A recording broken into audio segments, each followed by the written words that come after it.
Assalamualaikum warahmatullahi wabarakatuh.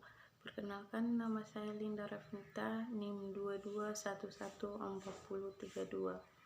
Program Studi Pendidikan Guru Pendidikan Anak Usia Dini, Fakultas Keguruan dan Ilmu Pendidikan, Universitas Muhammadiyah Kendari. Di sini saya akan membuat video penjelasan tentang materi perencanaan dan permainan di PAUD, di mana video ini saya buat untuk memenuhi tugas UTS mata kuliah bermain dan permainan anak. Langsung saja, perencanaan dan desain permainan di PAUD. Pendidikan anak usia dini memegang peranan penting dalam pembentukan perkembangan anak. Salah satu aspek yang tidak boleh diabaikan adalah penggunaan permainan sebagai metode pembelajaran yang efektif. Permainan dan desain permainan di kelas PAUD menjadi kunci untuk menciptakan lingkungan pembelajaran yang menyenangkan dan merangsang perkembangan anak.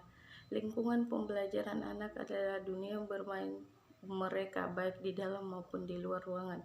Penataan lingkungan pembelajaran merupakan penataan lingkungan fisik, baik di dalam maupun di luar ruangan. Penataan lingkungan termasuk seluruh aksesoris yang digunakan baik di dalam maupun di luar ruangan, seperti bentuk dan ukuran ruangan, pola pemasangan lantai, warna dan hiasan dinding, bahan dan ukuran mebel layar, bentuk, warna, ukuran, jumlah dan bahan berbagai alat main yang digunakan sesuai dengan perencanaan.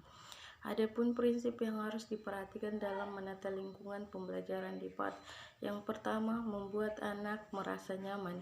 Yang kedua, membuat anak merasa aman. Yang ketiga, mendorong anak untuk dapat bereksplorasi. Yang keempat, mendukung anak untuk mendapat interaksi dengan lingkungannya. Yang kelima, sesuai dengan tahapan perkembangan anak. Yang keenam, memperhatikan karakteristik anak maupun kemampuan anak, latar belakang keluarga, lingkungan bermain, dan budaya setempat. Yang ketujuh, lingkungan main yang ditata dapat membantu anak memperkirakan berbagai kegiatan yang akan dilakukan, baik pelaksanaannya maupun tempat alat main yang dibutuhkan. Yang ke-8, mengembangkan kemandirian. Yang 9, lingkungan yang ditata dengan rapi. 10, mengembangkan kepercayaan diri anak. 11, mengembangkan keterampilan motorik. Ada beberapa prinsip permainan. Yang pertama, prinsip produktivitas. Permainan edukatif harus dapat mengembangkan sikap produktif pada diri anak sebagai pengguna dan pemain dalam permainan itu sendiri.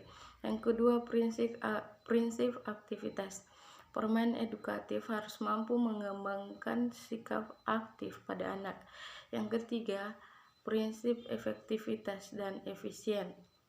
Prinsip ini menjadi tolak ukur dari efek permainan edukatif yang digunakan. Yang keempat, prinsip kreativitas. Melalui permainan diharapkan anak mampu merancang sesuatu yang baru dan berbeda dan menimbulkan kepuasan pada anak. Yang kelima, prinsip mendidik dengan menyenangkan. Permainan edukatif harus memperhatikan sisi kemampuan anak sehingga dapat menghasilkan kegiatan yang positif dan dapat menyenangkan si anak. Kemudian langkah-langkah perencanaan dan desain permainan. Yang pertama, identifikasi tujuan pembelajaran. Tentukan keterampilan atau konsep melalui dengan mengidentifikasi keterampilan atau konsep yang ingin Anda ajarkan kepada anak-anak. Contohnya mengenali huruf, mengembangkan keterampilan motorik halus, atau memperkenalkan konsep matematika dasar. Yang kedua, analisis kebutuhan anak. Karakteristik usia. Pahami tahap perkembangan anak-anak di kelas Anda. Misalnya, anak usia 3 tahun akan memiliki minat dan kemampuan yang berbeda dibandingkan anak usia 5 tahun. Kedua, minat dan preferensi. Pelajari minat dan preferensi anak untuk menciptakan permainan yang menarik bagi mereka. Kemampuan individu. Perhatikan juga kemampuan individu anak-anak untuk memastikan bahwa permainan dapat disesuaikan dengan kebutuhan mereka. Yang ketiga, pilih tema dan konsep permainan.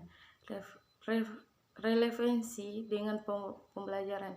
Pilih tema permainan yang relevan dengan pembelajaran yang ingin Anda sampaikan. Misal jika tujuannya adalah mengajar warna, pilih tema berbasis warna. Kreativitas. Gunakan imajinasi dan kreativitas anak untuk mengembangkan konsep. Permainan yang menarik dan bermanfaat. Yang keempat, tentukan jenis permainan. Yang pertama, permainan fisik. Permainan fisik melibatkan gerakan tubuh seperti lari-lari kecil atau permainan tangkap bola. Yang kedua, kognitif. Permainan kognitif menekankan pada pengembangan keterampilan berpikir seperti teka-teki atau permainan memori. Ketiga, imajinasi. Permainan imajinasi mendorong anak-anak menggunakan imajinasi mereka seperti permainan peran atau drama kecil. Kemudian yang kelima, buat aturan permainan yang jelas, sederhana dan mudah dipahami. Pastikan aturan permainan sederhana dan mudah dipahami oleh anak-anak. Gunakan bahasa yang sesuai dengan pemahaman mereka. Konsisten. Tetap konsisten dengan aturan permainan untuk menghindari kebingungan. Yang keenam, siapkan materi permainan. Alat dan bahan. Persiapkan semua alat dan bahan yang diperlukan untuk permainan. Pastikan bahan-bahan tersebut aman dan sesuai dengan usia anak-anak. Kualitas. Pilih bahan-bahan dengan kualitas yang baik untuk memastikan keamanan. 7. Desain lingkungan permainan. Ruang fisik. Sesuai ruang permainan dengan jenis permainan yang Anda pilih. Misalnya, sediakan ruangan luas untuk permainan fisik atau sudut yang menyenangkan untuk permainan imajinatif. Keselamatan. Perhatikan lingkungan permainan aman dan bebas dari potensi bahaya. Yang kedelapan, evaluasi dan penyempurnaan. Evaluasi efektivitas. Setelah permainan dilakukan, lakukan evaluasi terhadap efektivitas dalam pencapaian tujuan pembelajaran.